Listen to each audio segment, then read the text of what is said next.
नमस्कार दोस्तों। आज का हमारा वीडियो है निकाह पर। मुस्लिमों में कुछ आधार बताए गए हैं, जैसा कि जो मुस्लिम धर्म से बिलोंग करता है या मुस्लिम धर्म में जिसका जन्म हुआ है उसके लिए 5 चीज़ों को बहुत अनिवार्य बताया गया है। नंबर 1, मुस्लिम धर्म में कलमा ला इलाहा इल्लल्लाह मुहम्मदुर रसूलुल्लाह। नंबर 2, रोज़ा। प्रत्येक मुसलमान को रमज़ान के पावन महीने में रोज़ा रखना अनिवार्य बताया गया है। नंबर 3, नमाज। अगर मुसलमान है तो 5 वक्त की जो नमाज होती है उसको अदा करना है।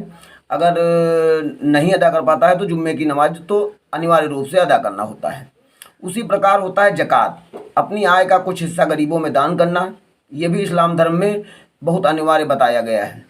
और उसके बाद जो होता है हज, प्रत्येक मुसलमान को अपने जीवन काल में हज यात्रा अनिवार्य रूप से करनी होती है।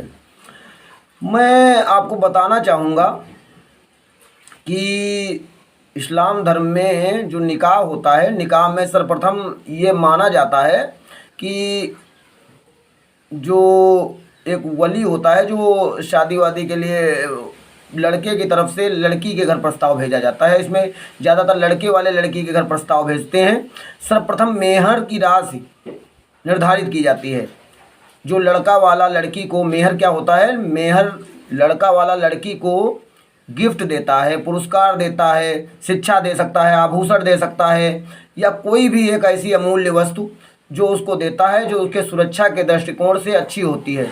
तो सर्वप्रथम मेहर निर्धारित की जाती है। मेहर के बाद निकाह की तारीख की जाती है। निकाह की तारीख में लड़के पक्ष के लोग लड़की के घर जाते हैं, जहाँ पर 2 पर्दों के बीच में एक तरफ लड़का पक्ष वाले बैठेंगे, एक तरफ लड़की पक्ष वाले बैठेंगे, और उसमें पहले कुरान की आयतें पढ़ी जाती हैं। कुरान की आयतें के पढ़ने के बाद जो मौलवी होता है वो मौलवी जो होता है वो 3 बार कबूल कबूल कबूल बोलता है, जिसमें लड़की भी कबूल कबूल बोलती है।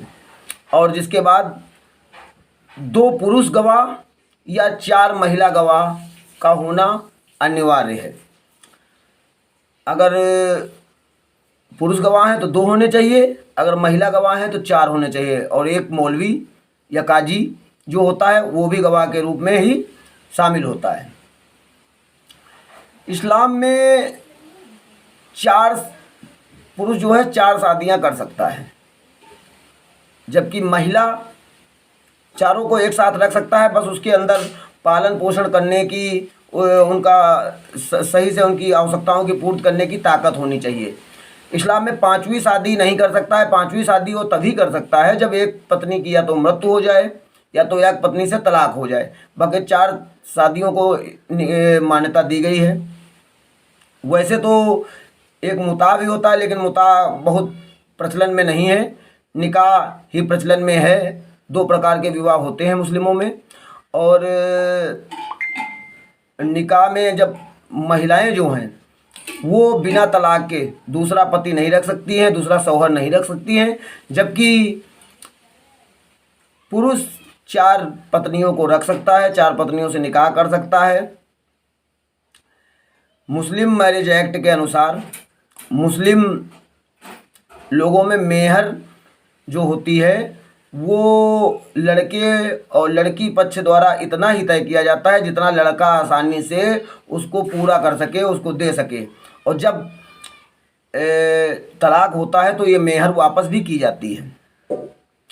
उसके बाद वलीमा होता है। वलीमा जो है कहीं ना कहीं वो दावत होती है, जो हिंदुओं में भी होती है और मुसलमानों में भी होती है। लेकिन पहले ये 4 दिन की होती थी, अब 1 दिन की होती है। वलीमा का शाब्दिक अर्थ ये होता है कि कहीं ना कहीं जो बाराती आए हैं या कन्या का पिता, तो वो सबको एक आओ भगत सम्मान जो होता है उस सम्मान को पूरा करने के लिए दिया जाता है। जबकि हिंदू विवाह एक धार्मिक संस्कार है, मुस्लिम विवाह 2 पति पत्नी के बीच एक संबंधों का ऐसा संवैधानिक रूप है, एक ऐसा समझौता है जो समझौता कहीं ना कहीं दोनों लोगों को आगे जीवन आगे बढ़ाने के लिए किया जाता है, संतानोत्पत्ति के लिए किया जाता है, वंश वृद्धि के लिए किया जाता है, और पीढ़ी दर पीढ़ी अपनी पूर्वजों की संपत्ति को अपने बच्चों में स्थानांतरित करवाने के लिए किया जाता है। जब तक कि निकाह नहीं होगा, विवाह नहीं होगा, तब तक के बच्चे नहीं होंगे, और जब तक बच्चे नहीं होंगे तो संपत्ति का बंटवारा नहीं हो सकता। जिसके बच्चे नहीं होंगे उसके संपत्ति की क्या ज़रूरत है।